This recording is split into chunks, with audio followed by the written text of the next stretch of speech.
Bible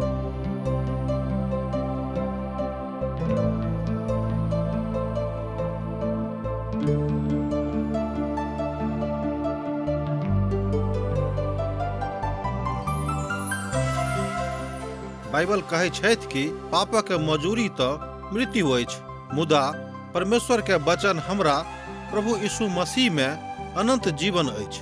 हम सब एहन काज करै छी जे परमेश्वर के अप्रसन्न करै छी, जे हमरा के सजा दिलाबऽ के पात्र बनाबै छै। मुदा बाइबल अनंत जीवन के दिस एकटा स्पष्ट मार्ग के प्रस्तुत करै छथिन। TWR के प्रस्तुति आशक इजोत यह अनंत जीवन के खोजो में चलो वाला एकटा कार्यक्रम अछि।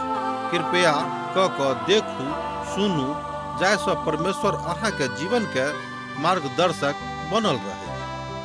आशा के इजोत मैथिली कार्यक्रम में हम एक बेर और अहाँक अभिनंदन प्रभु यीशु मसीह के मीठ आ पवित्र नाम से कह रहल छी। हमरा सब पुनः एक बेर और परमेश्वरक वचनक अध्ययन करबाक लेल उपस्थित छी। आजुक दिन हमरा सब अध्याय 15 और अध्याय 16 का अध्ययन करब। अध्याय 15 में एकटा छोट अध्याय अछि। सोच गप में अध्याय 15 जे एकटा छोट अध्याय अछि। ई अध्याय तेसर बोझक विषय में जे ऐतिहासिक सूचना के केंद्र अछि हमरा सबके बताबैत अछि। कियाक तऽ ई बात एहिमे संग्रहित अछि। ओ बोझा थिक मोआबक अर्थात मोआबक बोझा। अध्याय 16 में मोआबक विषय में बाजल गेल अछि। ई बड़ अद्भुत लागैत अछि जे मात्र 2टा अध्याय में बेबीलोनक विषय में टीका टिप्पणी कयल गेल रहेक। आ बेबीलोन तऽ संसारक के प्रथम महाशक्ति छल। बेबीलोनक तुलना में मोआब बड़ छोट राज रहेक। मुदा ईसाया के काल में अर्थात दाऊदक बड़ नजदीकी काल में एहि बातक हमरा लोकनि देखै छी जे ई भूमि बड़ महत्वपूर्ण छल और ई इलाका सेहो महान राष्ट्रक रूप में परिवर्तित भ गेल छल। मोआब देश एहि बातक बताबैत अछि जे हुनक वंशावली सँ आरंभ होइत अछि। मोआब लूतक धियापुता छलाह। ओ मोआबितक पिता रहैत आ कालांतर में यह लोक इसराइली के दुष्ट मानल गेल छलाह, अर्थात दुश्मन भ गेल रहैत। ओ हुनक राजा लग सँ बहुत किछु लऽ गेल रहैत। बालाम जे ओहि काल के भविष्यवक्ता छलाह, ओ इसराइली के भविष्यवक्ता रहैत। ओ सब जहन मोआबक भूमि के दऽ कऽ जा रहल छलाह, ओ सब मोआबक भूमि दऽ कऽ जहन ओ सब गेलाह तऽ ओहिठाम ओहि बातक देखलैत। रूतक बड़ आनंददायक कहानी के हमरा लोकनि एहिठाम देखैत छी, अर्थात एहि भूमि पर देखैत छी। एहि तरह हमरा लोकनि देखलहुँ हैं कि मोआबक ई रानी बड़ अद्भुत छलीह। रूत सँ इजरायली के प्यार भ गेल रहनि, जे बड़ अद्भुत कथा के अभिव्यक्ति करैत अछि। दाऊद एहि वंश के भाग बनि गेल छलाह, बा एहि वंश के भाग बनल रहैत। कियाक तऽ दाऊदक पिता इसे आवेदक एकटा निन्हा छलाह। बोआजक पुत आ रूतक पुत दाऊदक संबंधी मोआब में छलीके। ओ अपना माता पिता के ओतऽ लऽ गेल छलाह जहन राजा साउल हुनका पाछा कऽ रहल छलनि, अर्थात हुनका पछुआबैत चलैत छलनि। आजुक युग में मोआब देशक लोप भ गेल अछि, मुदा मोआबी और मोआबित सभक थिकाह। मोआबी सब तऽ यह थिकाह जिनक जन्म तऽ प्रभु सँ भेल छलनि, मुदा हुनक संबंध परमेश्वर सँ बड़ गहीर नहि भेल छलनि। एहि बातक हमरा लोकनि एहिठाम देखै छी। आ एहि बातक कने झलक हमरा लोकनि देखै छी इब्रानियो पोथी तकर 12 अध्याय के 8 पद में, अर्थात ओतो एहि विषय में चित्रण कयल गेल छैक। आजुक मोआबतीक खोज बड़ आसानी सँ कयल जा सकै छै। ओ तऽ आजू के युग में कलिसिया में छथि। ई तऽ वह थिकाह जिनका विषय में संत पौलुस बाजने रहथि। कतऽ तऽ 2 तीमुथियुसक पोथी 3 अध्याय आ तकर 5 पद में ओ बाजैत छथि, कियाक तऽ ईश्वरीय स्वभाव में बड़ कम लोक रहैत छथिन। ध्यान दियौक, एहिठाम संत पौलुस बाजैत छथि, कियाक तऽ ईश्वरीय स्वभाव में बड़ कम लोक रहैत छथि। 16 अध्याय में यहूदा के विषय में सेहो बताओल गेल अछि। किछ कुड़कुड़ाहटक किछ फुसफुसाहटक एहिठाम विद्यमान कयल गेल अछि। मुआब बड खतरनाक मित्र छलाह बा छथि। एखनो ई इसराइली के कहियो विश्वास पात्र नहि भऽ सकैत छथि। एहि तरह हमरा लोकनि देखैत छी कि एहि तरहक मित्रसँ, एहि तरहक दोस्तसँ, एहि तरहक मिताइसँ सावधान रहबाक आवश्यकता अछि। सावधान। प्रभुके एकटा महान दास कहैत छथिन कि मुआबिक जकाँ जँ अहाँ केओ दोस्त छथि तऽ हुनकासँ अहाँ सावधान रहब। यशायाह पोथी 15 अध्याय 1 पद कहैत अछि, मुआबक विषय भारी भविष्यवाणी, निश्चय मुआबक आर नगर एके रातिमे उजड़ि गेलिक आ नाश भऽ गेलिक अछि। निश्चय मुआबक कोर नगर एक रातिमे उजाड़ आ नाश भऽ गेल अछि। रातिमे अचानके मुआबक ऊपर न्याय आबि गेलिक। ई बातक दू बेर हमरा लोकनि दोहरा कऽ एहिठाम देखैत छी जे तूफानक आ तकर उदासी के विषय में कथा कहैत अछि। तूफान तऽ रातिमे आयल छल आर भोरमे हुनका सभक नोर बहैत रहनि। रातिक कहियो अंत नहि हेतैक। एक बेर आरे बातक देखियौ कि तूफान तऽ रातिमे आयल रहनि मुदा नोर भिनसरमे बहैत रहनि, अर्थात तूफान रातिमे आ नोर भिनसरमे। एहि बातक अंत कहियो नहि हैत जँ लोकक विश्वास अपन प्रभु पर, अपन यीशु पर खूब नीक जकाँ प्रतिष्ठित नहि भेल छनि। असरिया राष्ट्रक सत्यानाश कऽ देलकै। ओ राष्ट्रक महिमा अपना आपमे बड महान छल जे ओहि राष्ट्रक विषयमे गप करैत अछि, किएक तऽ हुनक मुख एही धरती पर विचरण करैत रहनि। कीर आब ओ एहि बातक जानैत छथि जे एकटा पहाड़क नाम अछि। एहि बातक हमरा लोकनि पवित्र पोथीमे देखैत छी। ओहि पहाड़क चोटी एहि बातक दिस बताबैत अछि जे मृत सागरक दक्षिण पूर्व भागमे अछि आ तकर दूरी ओहिठामसँ 10 मील हेतैक। आब देखियौक आगाँ दोसर पदमे अर्थात पद 2 में एहि बातक कोनाक बखान अछि। बैल आ दिभोन ऊंच स्थान पर कानबाक लेल चढ़ि गेल अछि।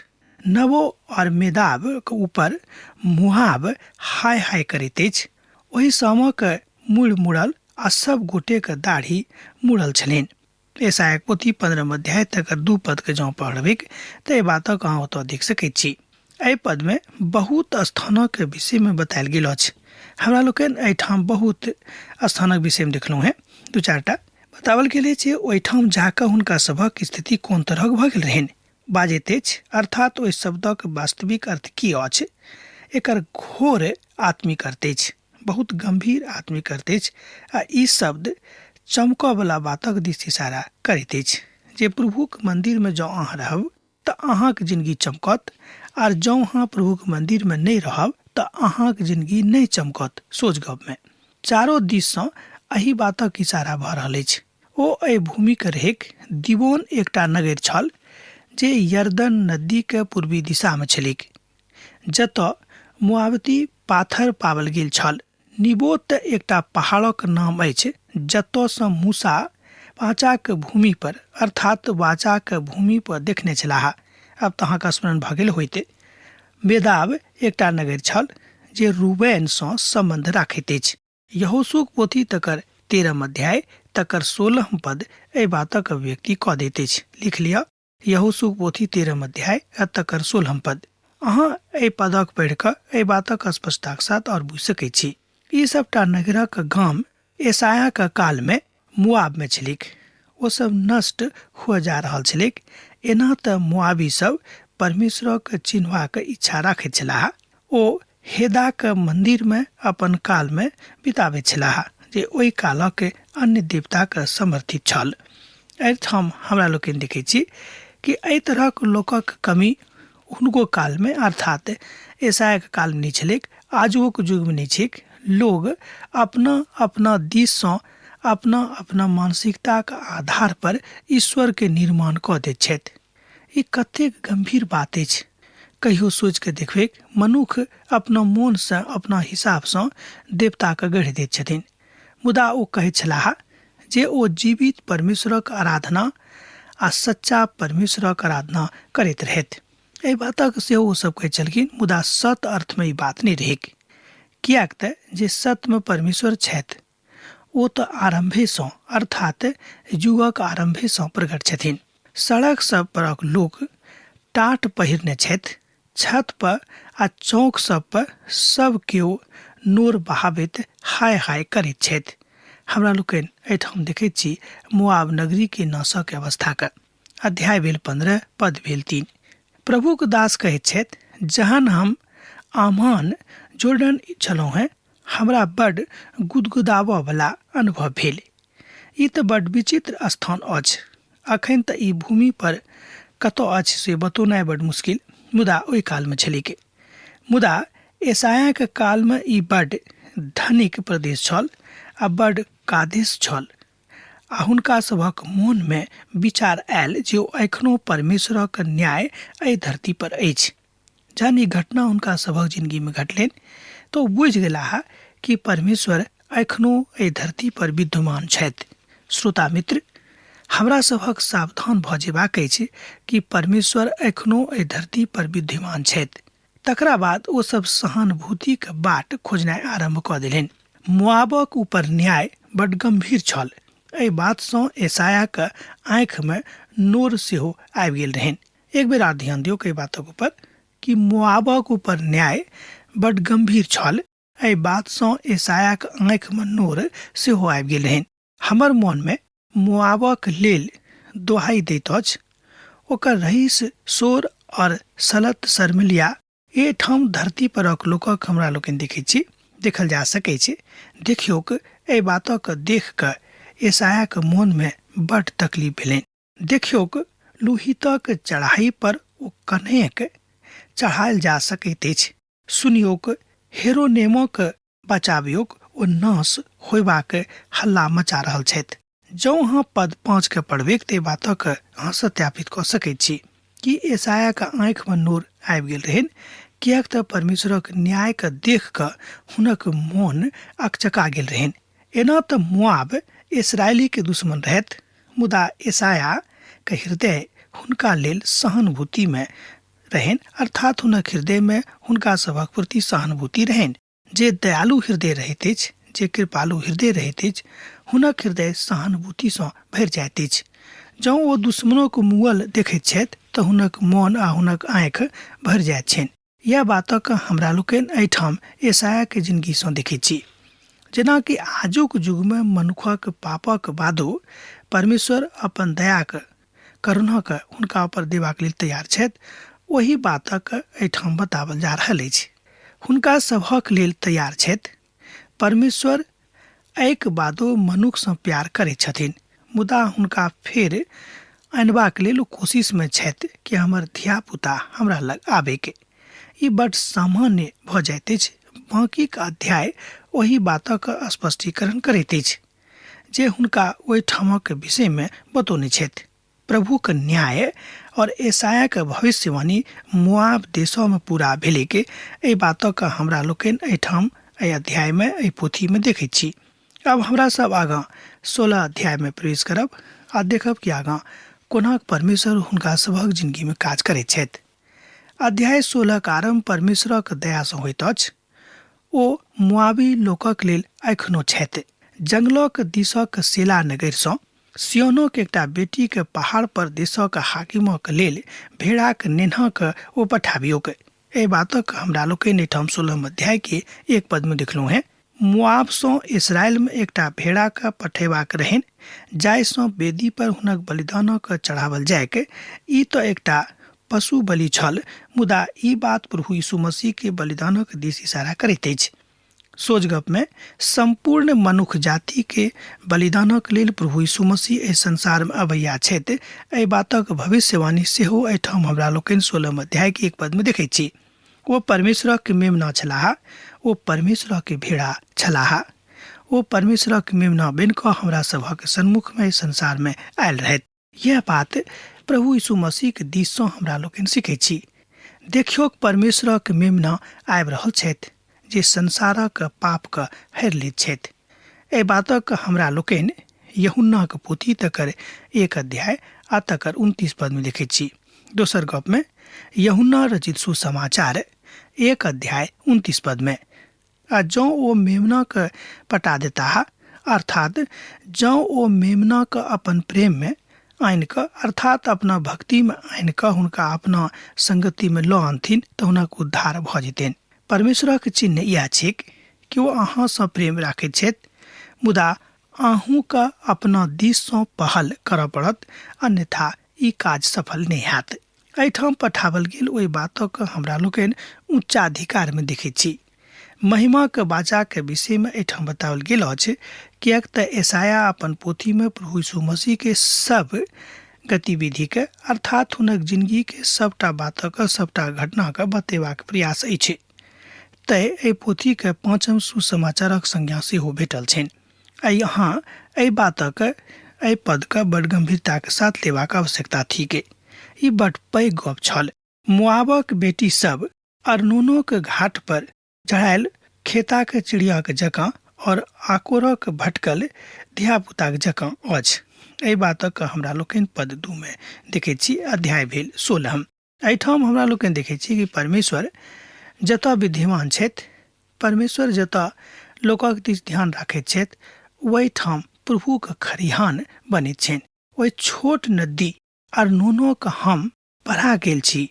प्रभु के एकटा महान दास कहैत छथि, ई जरूर एहन नदी नहीं अछि जे ई नदी मुआबी के असरिया सँ फरक करऽ वाला रहेक।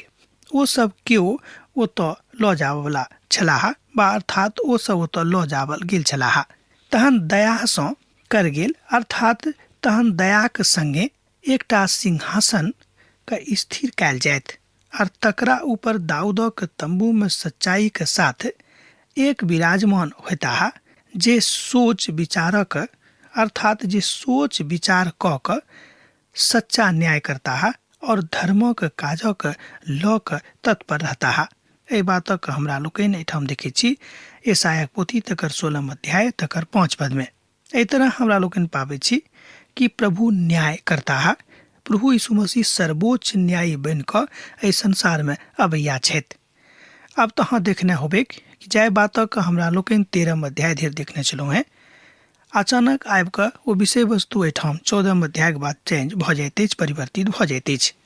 प्रेरितक पोथी तकर 15 अध्याय आ 16 अध्याय में एही बातक ऊपर प्रकाश सेहो डालल गेल अछि। एकर मतलब यह भेलै कि यशाया द्वारा कयल गेल भविष्यवाणी संपूर्णता सँ पूर्ण भेल जा रहल अछि।